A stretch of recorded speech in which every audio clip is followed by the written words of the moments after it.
Haven't done a download for a while, but we had a huge windstorm, knocked 70-mile-per-hour winds in the city. So, I don't know if we're going to be able to see this very well. But we have a friend that had a huge tree. Here, I'll put my hand here so you have an idea how big this is. Okay, there's a pile over there of split.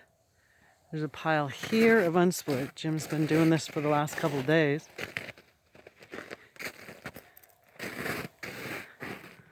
See, there's a 5-gallon bucket right there. So that shows you how big these rounds are. It's a huge tree.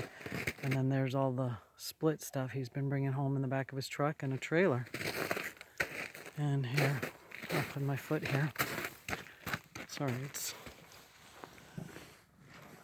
that's how big it all is. Okay, over.